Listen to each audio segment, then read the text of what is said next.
भारत के महाराष्ट्र राज्य की राजधानी मुंबई शहर, जिसे भारत की आर्थिक राजधानी भी कहा जाता है, मुंबई में स्थित कोलाबा कॉजवे एक मुख्य शॉपिंग मार्केट है। ये कहने में कोई शक नहीं है कि मुंबई नगरी का फैशन व शॉपिंग स्ट्रीट्स कोलाबा कॉजवे से ही शुरू होता है। ये स्थान शहर के कई अन्य पर्यटक स्थलों के भी समीप है, जैसे कि gateway of India, Victoria Chhatrapati Shivaji terminal, Regal cinema आदि। कोलाबा कॉजवे पूरे शहर में स्ट्रीट शॉपिंग के लिए बहुत प्रसिद्ध है और यहाँ लोकल लोगों के साथ साथ कई पर्यटक आपको शॉपिंग करते हुए आसानी से दिख जाएंगे। कोलाबा महाराष्ट्र राज्य के मुंबई शहर के दक्षिण बिंदु पर स्थित है। ये एक संसदीय क्षेत्र भी है। विश्व प्रसिद्ध गेटवे ऑफ इंडिया और ताजमहल पैलेस होटल कोलाबा में ही स्थित है। 26 नवंबर 2008 के दिन कोलाबा के कई स्थानों में आतंकवादी हमले हुए थे, जिसमें कई व्यक्तियों की मृत्यु हुई थी। मराठी यहाँ की प्रमुख भाषा है। कोलाबा को विकसित करने का काम अंग्रेजों ने 19वीं शताब्दी के आरंभ में शुरू किया था। वर्तमान में कोलाबा मुंबई का सबसे महत्वपूर्ण पर्यटक केंद्र बन चुका है। कोलाबा या कुलाबा मुंबई का दक्षिणी क्षेत्र है। 16वीं सदी के पुर्तगाली साम्राज्य के दौरान इस द्वीप को कैंडिल के नाम से जाना जाता था। बाद में 17वीं सदी में ब्रितानी आधिकारिक क्षेत्र में आने के कारण इसे क्षेत्र को कोलिया के नाम से जाना जाने लगा। वर्तमान में गेटवे ऑफ इंडिया के पास में कला डेको शैली का रीगल थिएटर सिनेमाघर है। वहाँ पास में लियोपोल्ड कैफे और Taj Mahal palace and tower hotel है। इसके दक्षिणी भाग में नेवी नगर स्थित है। यहाँ पास में सबसे पुरानी इमारत के रूप में अफगान चर्च है। नेवी नगर के मध्य में भारत की नामी वैज्ञानिक संस्थानों में से एक टाटा मूलभूत अनुसंधान संस्थान स्थित है। कोलाबा में रतन टाटा सहित कई नामी हस्तियां रहती है। नेवी नगर मुंबई नगर के दक्षिणी छोर पर स्थित है, जो कोलाबा कॉजवे से जुड़ा हुआ है। इस क्षेत्र में प्रवेश वर्जित है। इसके मध्य में टाटा मूलभूत अनुसंधान संस्थान है, जहां पर मूलभूत विज्ञान पर शोध कार्य किया जाता है। ब्रितानी साम्राज्य के समय नेवी नगर क्षेत्र को डक्सबरी के रूप से जाना जाता था और यहाँ पर एक हवाई पट्टी थी। इसे एक असुरक्षित स्थान के रूप में भी जाना जाता था। अफगान चर्च यहाँ का सबसे पुराना निर्माण कार्य है। ये एशिया का सबसे बड़ा नेवी क्षेत्र है। इस क्षेत्र में 4 विद्यालय है। नेवल पब्लिक स्कूल मुंबई, केंद्रीय विद्यालय क्रमांक 1, केंद्रीय विद्यालय क्रमांक 2, गुरु नानक हाई स्कूल। यहाँ पर एक अन्य विद्यालय केंद्रीय विद्यालय क्रमांक 3 भी स्थित है, जो आरसी चर्च के पास स्थित है।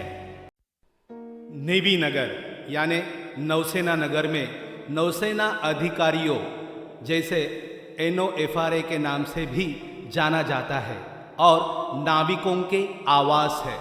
नौसेना नगर को 2 अलग अलग खंडों में विभाजित किया गया है।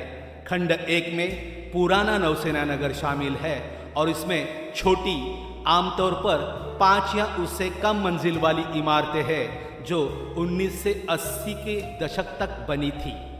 यहाँ पास में ही आर्मी का आर्मी मिलिट्री कैंप है, Indian army military camp. Afghan church Gothic शैली से बना ये गिरजाघर अंदर से बहुत खूबसूरत है। ऊंची मेहराब युक्त छतें और दीवारों पर रंगीन कांच की खिड़कियां गिरजाघर के समय को दर्शा रही थी।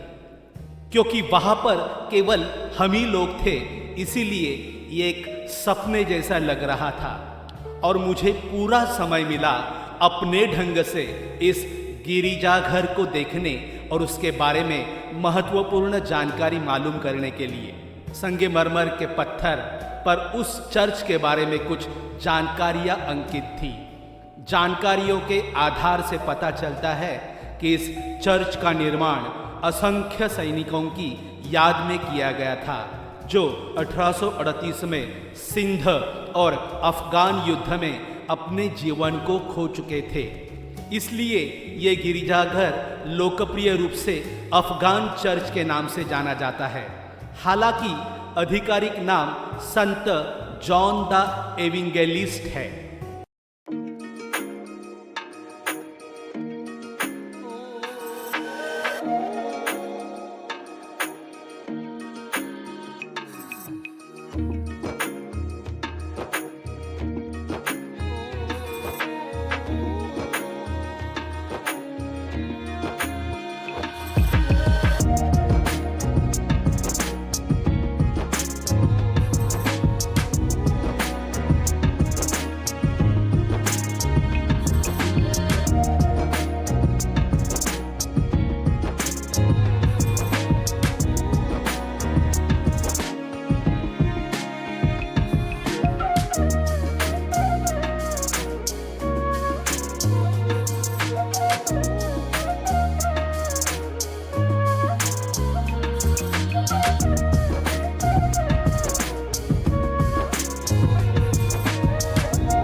मुंबई के पुराने इलाके का हिस्सा कोलाबा एक चहल पहल भरा इलाका है जहां समुद्र किनारे सैर के लिए रास्ता बना है।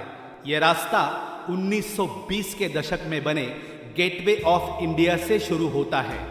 ये हाई एंड फैशन बुटीक और ऐतिहासिक ताज होटल, जो अंग्रेजों के समय की शैली में समुद्र किनारे बने टी लाउंज के लिए जाना जाता है, से होते हुए गुजरता है। पास ही कोलाबा कॉजवे पड़ता है, जहां दशकों पुराने कैफे, शानदार और आधुनिक रेस्टोरेंट है। यहाँ खुले में लगे स्टॉल्स भी हैं, जिनमें हाथ से बनी यादगार के तौर पर खरीदी जाने वाली चीजें बेची जाती है। भारत में कई जगहें किसी न किसी खासियत के लिए जानी जाती है। कोई किसी इमारत के लिए मशहूर है तो कोई किसी खास शख्सियत के लिए। वही कुछ जगह तो अपने अजीबोगरीब नाम के लिए मशहूर है। देश की आर्थिक राजधानी मुंबई में तो ज़्यादातर इलाकों की अलग कहानी है। आज हम आपको मुंबई के ऐसे ही एक इलाके कोलाबा के बारे में बताने जा रहे हैं। कोलाबा का नाम आपने फिल्मों में ज़रूर सुना होगा। अगर आप ये सोचते हैं कि कोलाबा का संबंध कोयले से है तो ऐसा नहीं है। इसके नाम की कहानी कुछ और ही है। मीडिया रिपोर्ट्स के अनुसार कोलाबा के नाम के पीछे कई कहानियां प्रचलित है। इस इलाके का नाम कोलवन या कोलभट से आया है। इसके अलावा ऐसा भी कहा जाता है कि यहाँ कोली समाज के लोग यानी मछुआरे रहते थे, जिनके नाम पर इस इलाके का नाम कोलाबा पड़ गया। इसके साथ ही एक और कहानी इसके नाम को लेकर प्रचलित है। कोलाबा शब्द अरबी कलाबेह शब्द से आया है, जिसका अर्थ होता है द्वीप की चोटी जो समुद्र के भीतर हो। कोलाबा इलाका समुद्र के किनारे है, इसलिए इसका नाम कोलाबा पड़ गया।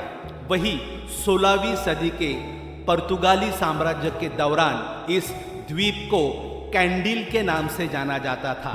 बाद में 17वीं सदी में अंग्रेजी हुकूमत के वक्त इसे कोलियो के नाम से जाना जाने लगा था।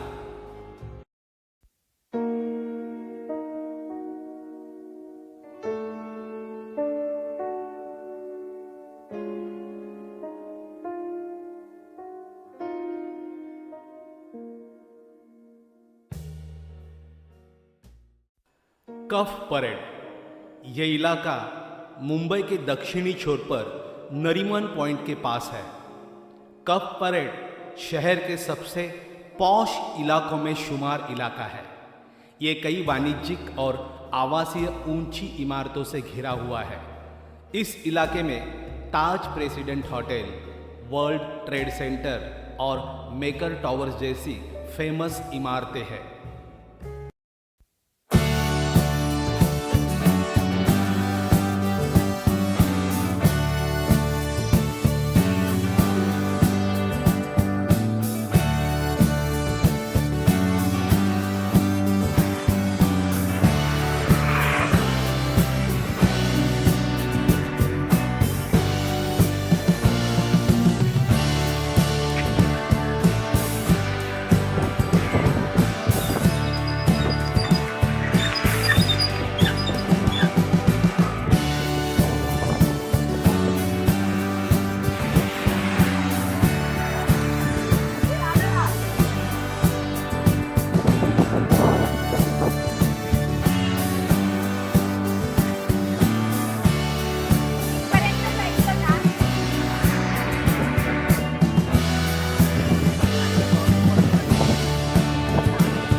इकडे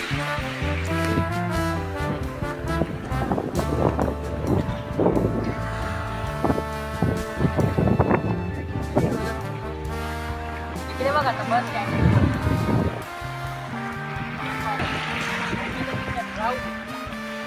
इकडे बघ. तुला मम्मीला गॉगल दे ना तू.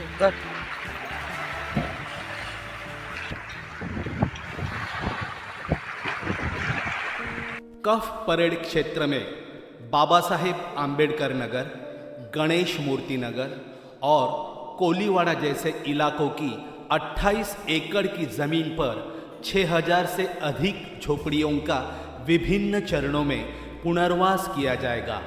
इस परियोजना के तहत इस क्षेत्र के 60,000 लोगों के घर का सपना पूरा होगा।